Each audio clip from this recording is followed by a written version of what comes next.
Quizás él es un borracho, cada vez que él huele el trago, todavía está allí. ¿Por qué no ve? Porque de pronto me ve algún hermano. Tremendo, ¿no? Pero tiene el deseo de hacerlo. De vez en cuando una copita, ¿no? ¿Sí está bien?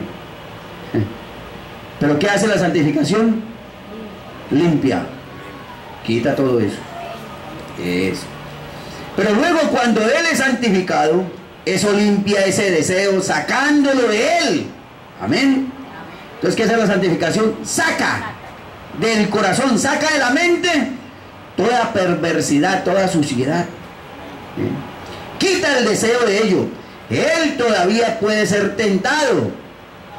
¿Sí? Amén. A ver, ya fue santificado. ¿Y la tentación vendrá? Siempre estará la tentación allí. Pero si ese corazón, si esa persona ha sido limpiada, santificada, venga la tentación que venga, él se va a sostener firme bajo el Espíritu Santo. Amén. Muy bien. Quita el deseo de ellos. Él todavía puede ser tentado, pero él quita el deseo de ellos. Sin embargo, él todavía no está bien. Uf. A ver, hermanos. Toda la persona se arrepintió, se bautizó, ha sido justificado, luego llega la santificación, es limpio su corazón, totalmente, como podríamos decir, blanqueado. No hay nada de impurezas allí, no hay problema, no hay germen de pecado, pero todavía no está bien. ¿Por qué? ¿Por qué no está bien? ¿No está pues santificado? ¿No bajó fuego y quemó todo germen de pecado? Todo deseo, todo mal pensamiento, toda mala palabra se fue, todo deseo de licor, todo anhelo de hacer lo malo se fue, ya está limpio, ya está dispuesto para el servicio, pero todavía no está bien. ¿Qué sucede ahí, hermanos? ¿Qué pasa? Vamos a ver. Verso 97. Ahí dice, él todavía no está bien. Amén. ¿Qué le falta? Le falta algo que lo vamos a ver más adelante. Bien tremendo. Entonces, para que usted y yo nos detengamos en algo de que no solamente llegar a ser santificados, necesitamos avanzar más. ¿Sí está bien? Ahora, ¿cómo somos limpiados? Un ejemplo, un vaso. Un vaso está en el piso por allí. ¿Y qué hace la persona o la dama? Toma el vaso del piso y lo levanta. ¿Sí está bien? Lo levanta. Luego lo lleva a lavarlo. Lo lava quizás con jabón. ¿Ve? Eso lo limpia.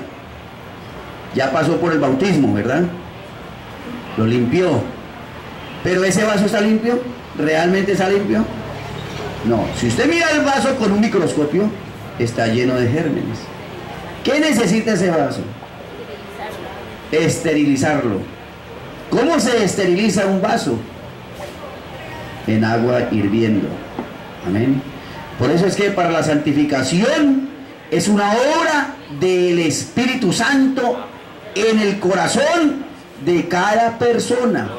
Entonces viene el Espíritu Santo con fuego a quemar todo germen de pecado para poder colocar ese vaso para servicio, pero el vaso todavía está vacío. Es correcto. ¿Lo creen?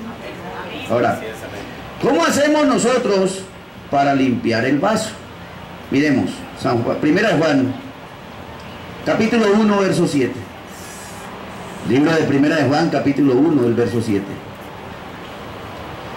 Pero si andamos en luz, como Él está en luz, tenemos comunión unos con otros, y la sangre de Jesucristo, su Hijo, nos limpia de todo pecado.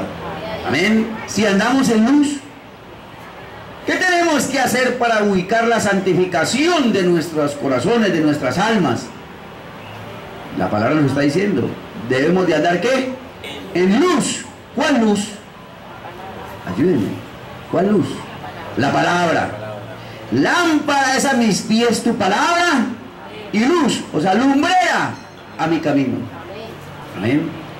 Entonces se necesita la palabra constantemente. Así es. En el individuo.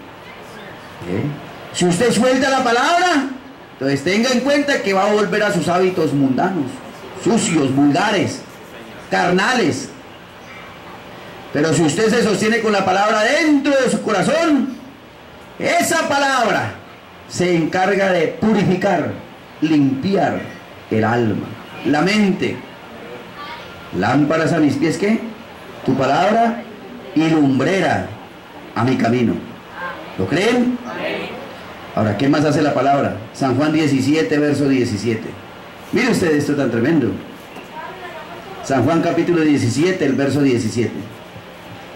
Santifícalos en tu verdad, tu palabra es verdad. ¿Cómo lo santifica? Santifícalos en tu verdad. ¿Cuál es la única verdad que existe? La palabra. Tu palabra es verdad. Amén. Entonces, ¿qué nos santifica a nosotros? A ver, la palabra. ¿La palabra de quién? De Dios. Tu verdad. Tu palabra es ¿qué? La verdad. La sangre de Jesucristo nos limpia, deshace el pecado como la gotica de tinta que cae en el cloro. ¿Y esa sangre qué es? Es la misma palabra. Porque cuando Jesucristo fue engendrado por la palabra. Y esa palabra creó en María el germen de vida, la célula de sangre. Entonces por eso es que la sangre de Cristo nos limpia ¿de qué? De todo pecado. Todo cuadra perfectamente en la palabra. Es la limpiadora y la purificadora, la santificadora de nuestros corazones y de nuestras almas. Hebreos capítulo 9, verso 20 hasta el verso 22. Libro de Hebreos, el capítulo 9, verso 20 al verso 22. Diciendo, esta es la sangre del pacto que Dios os ha mandado. Y además de esto, roció también con la sangre el tabernáculo y todos los vasos del ministerio. Y casi todo es purificado, según la ley, con sangre. Y sin derramamiento de sangre no se hace remisión. Amén. Amén. Si no está esa sangre, palabra. Si Jesucristo no derrama su sangre, si la palabra no sangra, no se remitirían pecados. ¿Qué es lo que remite el pecado? La poderosa sangre derramada del Cordero de Dios. Amén.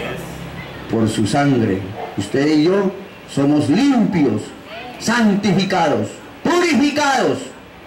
Todo germen de pecado desaparece. Usted haga el ensayo, como dice el mensaje. Coja una tinta de gota de lapicero, una gotica, y tenga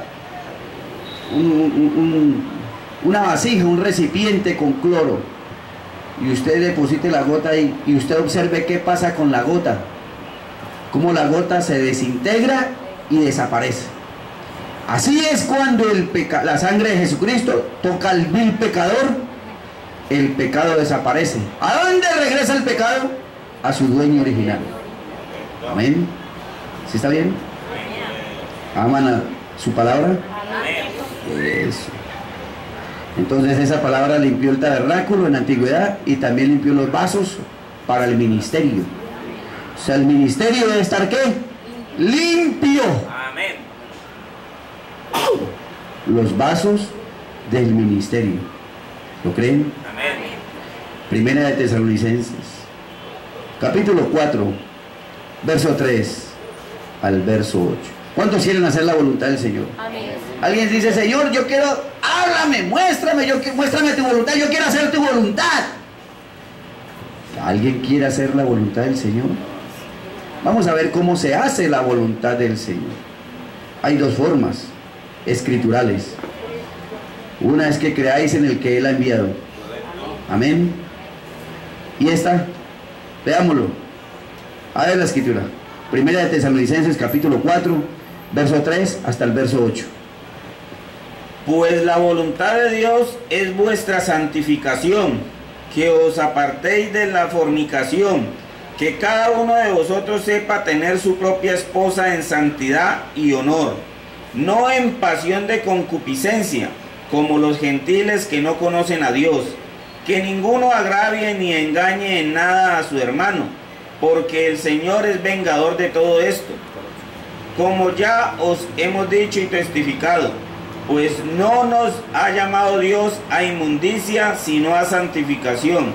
Así que el que desecha esto, no desecha al hombre, sino a Dios, que también nos dio su Espíritu Santo. Amén. ¿Queremos hacer su voluntad? ¿Cuál es la voluntad de Dios? A ver, los hogares. Oh, gloria A al ver, Señor. Amén. vamos a entrar a unos temas bien tremendos del hogar. ¿Quiere usted hacer la voluntad de Dios? ¿Cuál es la voluntad de Dios? Apartarse de toda especie del mal. Y los que estén casados, usen bien a sus esposas. Uy, tremendo eso, ¿no? ¿Sí está bien? No en inmundicia. Leemos una vez más el texto. Porque el que hace esto no ignora al apóstol Pablo, no me ignora a mí, no, ignora directamente a Dios. Una vez más el texto. Pues la voluntad de Dios es vuestra santificación, que os apartéis de fornicación, que cada uno de vosotros sepa tener su propia esposa en santidad y honor. ¿En santidad y qué? Y honor. ¿Cómo hay que tener a la esposa? En santidad y honor. Tremendo, ¿no? Hoy el diablo sacó un dicho bien terrible. Bien terrible. Yo creo que ustedes han escuchado eso. Yo no voy a repetir eso desde un púlpito, jamás. Pero es una suciedad para cambiar la mente a las mujeres en el comportamiento con su esposo. ¿Ve? Entonces, ¿cómo el hombre debe tener a su esposa? ¿Cómo dice ahí? En santidad y honor. Honor y santidad. Seguimos. No en pasión de concupiscencia. Oiga, ¿no en pasión de qué? De concupiscencia. Pasiones desordenadas. Concupiscentes. Con la propia esposa. ¿A qué nos llamó el Señor? ¿Qué quiere? ¿Cuál es la voluntad de Él?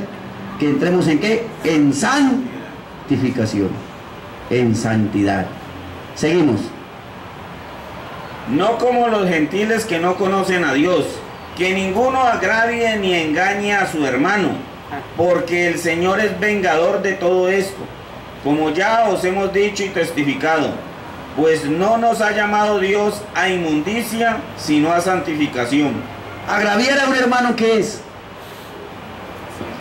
Es desconocer a Dios. A ver, hermano. Una vez más esa partecita. Miremos. Deténgase lo que dice la Escritura. Que ninguno agravie ni engañe en nada a su hermano. Ni agraviar, ni engañar, ¿en qué? En nada. ¿A quién? A su hermano. A su hermano. ¿Por qué? Porque el Señor es vengador de todo esto, como ya os hemos dicho y testificado, pues no nos ha llamado Dios a inmundicia, sino a santificación. Así que el que desecha esto, no desecha al hombre, sino a Dios, que también nos dio su Espíritu Santo. El que desecha esto, no desecha al hombre. ¿A quién desecha? A Dios. Su palabra.